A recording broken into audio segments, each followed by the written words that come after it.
Welcome back to some more Netrunner. I have a whole new tournament here. This is Santa Clara from what month is it right now, Jorge? Is it October? It's definitely October. Okay, this was the October tournament in Santa Clara. I have Jorge with me once again. Doing Hello some again. commentary. And I am playing against Josh in this game. So Josh playing on the left, myself on the right. He takes a mulligan at the start. Got NBN there? Yeah, so that's NBN. The world is yours, asterisk. That's the ID that starts. So it's a 40-card deck, and you have one extra hand size. So you have a hand size of 6, and then it's like 12 influence, I think. So, Okay, and you're playing the Nasir deck that you actually demonstrated really beats up your Corp deck. It really? To me. Oh, okay, against you. Yeah. Well, this was a while ago, and the deck has definitely changed since then. So starting off here, I definitely see at least one agenda in hand. Looks like there's a Project Beal in hand. I see a Draco, so he has some ice. He has an agenda. I think that's a mandatory draw, and that is a sweeps week, so we'll see that played this first turn. I'm almost certain. And this Nasir deck has a few notable things about it. It is Stealth Nasir, which is not notable, I guess, but it doesn't have Personal Workshop. Which a lot of people think is unwise, but I disagree. So we'll talk about that as we go on. So sweeps week and ice install. Ice sweeps. Ice sweeps, right. yep. So starting off pretty strong. That was a mulligan hand too, so that So that's that guy drew into his ice. So this is a pretty standard first kind of turn for me, where I'm just desperately trying to get rid of my credits. So click 1 and click 2, I'm installing resources. Got daily cast going to give me money over the next 4 turns. I love that. Any little bit of money I could get at the start of my turn is wonderful. And now I'm just gonna slam right into some ice. So I hit a Draco, which is unfortunate. Well, it empties your accounts. So yeah, I lose my credits and then I get 1 credit. So I'm at 1 credits. The same way. And he puts it at 1 strength. Draco, when you res it, it's kind of like Ottman. You just define what strength it's at when you res it. So it's at 1 strength. Alright. And so it has a trace of, I think 2 to give a tag and end the run. So that just happened.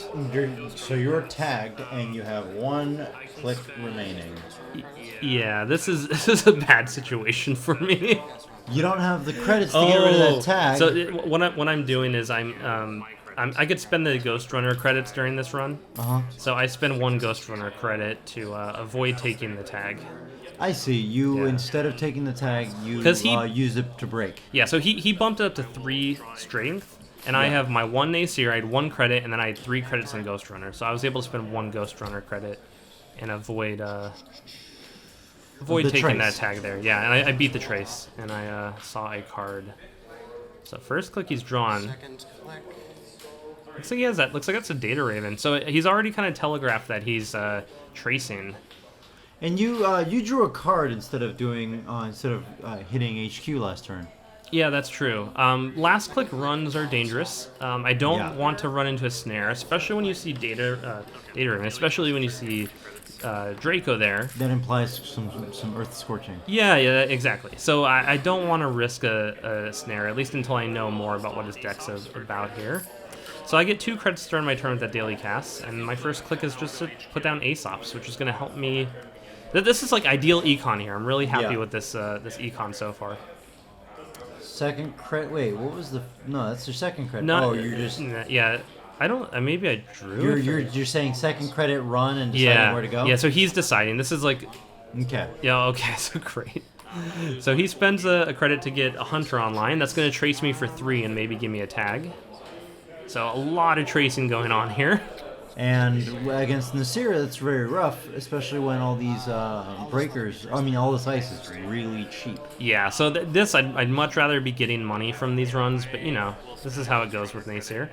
At the same time, so I'm doing the same thing with I did with that Draco. It was a strength 3, so I just spent another Ghost Runner. Use Nasir's link. Yep, and Nasir's link. And so I do pull the agenda. So hey, that's 2 points on bonus. The board. Yep. And let's hope that he doesn't have mid-seasons, because if he does, I am screwed, and that's why I draw up. Because you're going to need a lot of economy to get rid of mid-seasons. Yeah, if I get mid-seasons right now, I'm just going to have tags. There's no way I'm getting rid of him. Because he would mid-season me, and then he'd be able to trash like my daily cast if he wanted.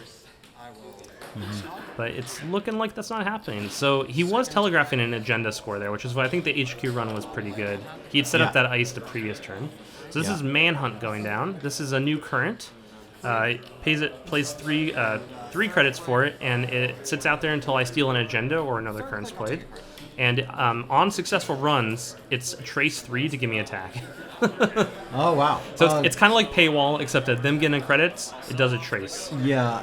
Well, so you're definitely getting tagged again. So you, Aesop's. I'm still hoping to not get more money so that you don't get nearly as hosed when you pull an agenda. And he is threatening an agenda score there in that remote.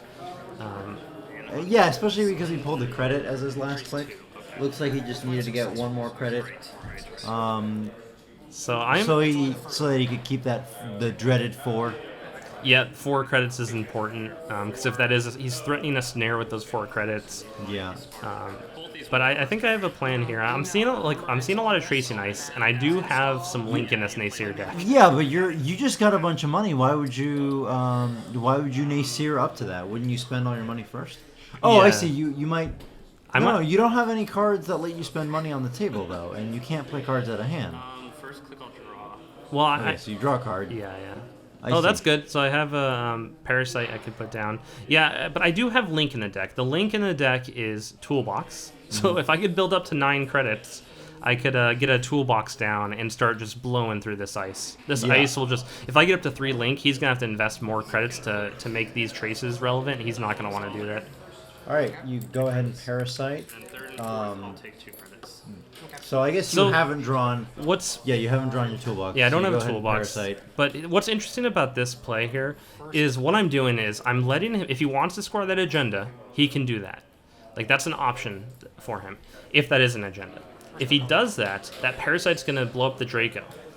In which case, I have R&D open for the whole next turn. Right. So I might have a Maker's Eye in hand, for example. I have ways to exploit that.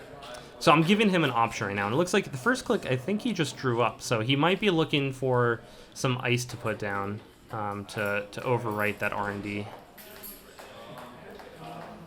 But that's an interesting, subtle thing you could do as a runner. Like if you think they have an agenda down, you can manipulate the game in other ways. You can, just by putting a Parasite down strategically, you can really make them have a difficult decision.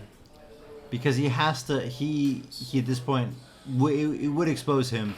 The whole point of that trace is that he's not exposed, and now you're exposing the weakest part of the corp. Yeah, so he does go ahead and do that. So he was kind of like hesitated for a long time, so I'm not sure what that was about, but he did either draw into an ice. I think that maybe he finally got the ice he was looking for, or that ice was just garbage and he was looking for a better one.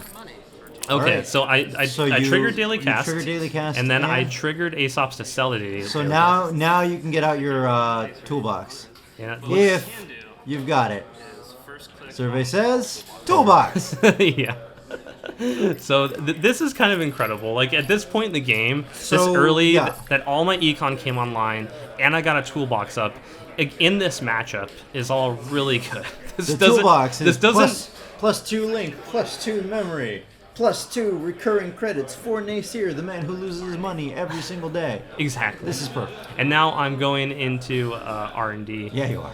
And so that Manhunt will trigger, and he can give me a tag, but he's gonna have to pay money for it because it's trace 3. He's gonna have to pay money, and I'm just kind of betting that he doesn't want to.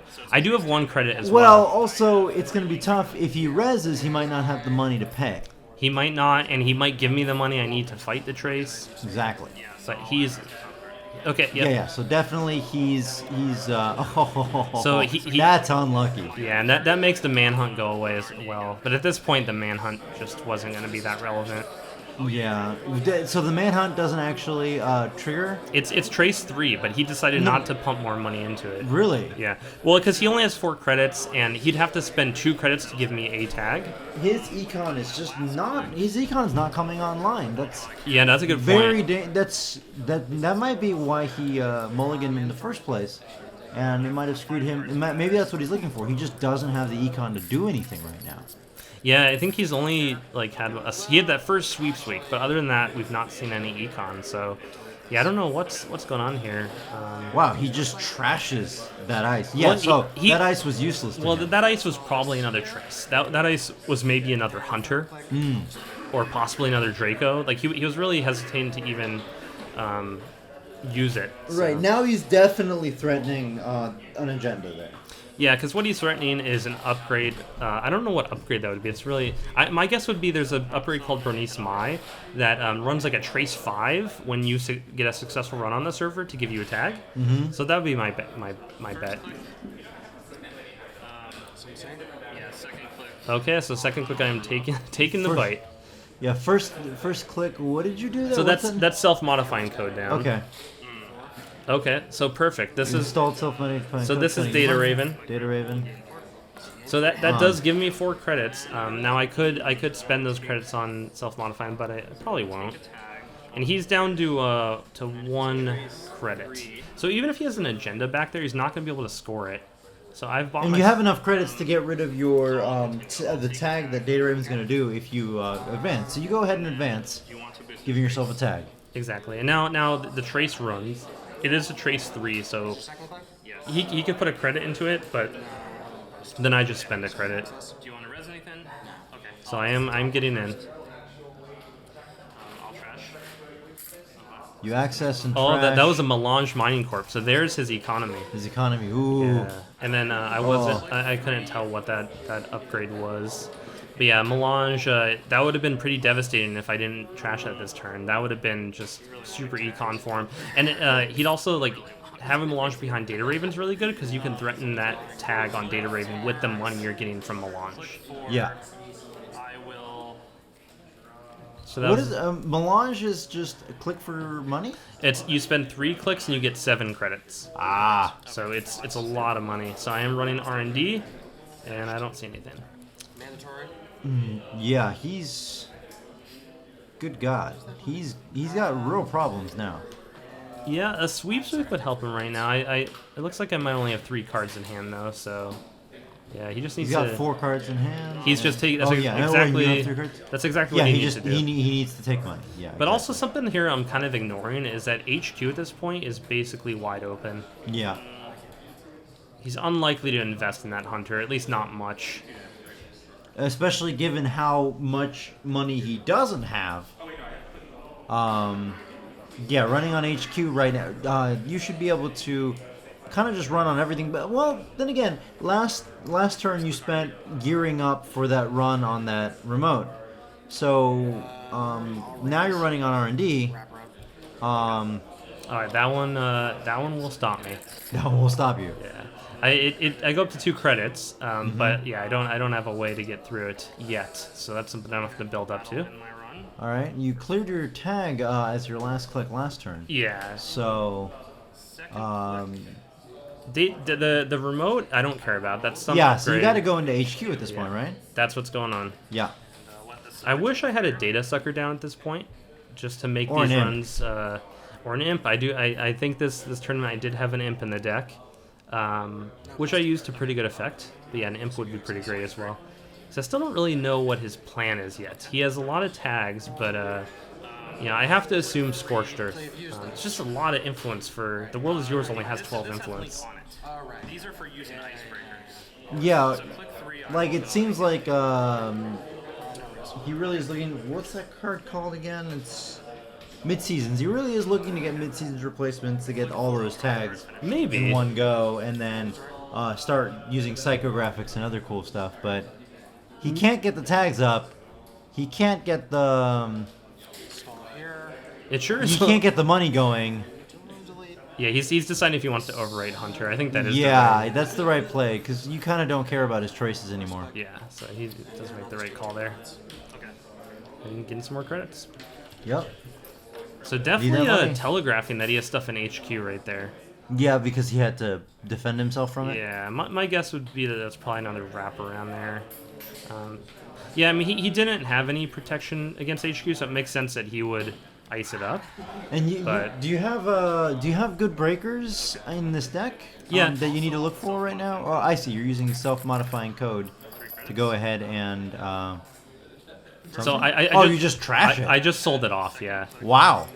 So I just spent all my credits to get Black Cat. Black Cat is the barrier breaker. Wow, this was an old version of this deck. Black Cat's the barrier breaker and Data Sucker. So now I can get through R&D using the toolbox credits. Black Cat just breaks it for 1 credit. Success. Ooh, that might have been I'm not quite sure what that was. I thought that might have been a restructuring. Yeah, so now with the toolbox credits, I could just continuously get into R&D until that situation changes. All right, you draw a card instead because it looks like you might be. Oh, I see. You're trying to. I'm not sure why. I mean, I guess I could have. See, I could have risked an HQ run, but yeah. he might be able to trash my Black Cat. Yeah. So you wanna wait. Yeah. So he takes a credit and then he. All plays right. Hedge He finally fund. gets his hedge fund. Yeah. So now he actually has money. Yep. And I suspect he might have restructuring, which is similar to hedge fund. Yeah, he would need 10 two credits, more yeah. 2 more clicks to do that right now. Yeah. But I'm not sure. I'm not sure if that's what I saw. All right. It might have been that NAPD that I saw even.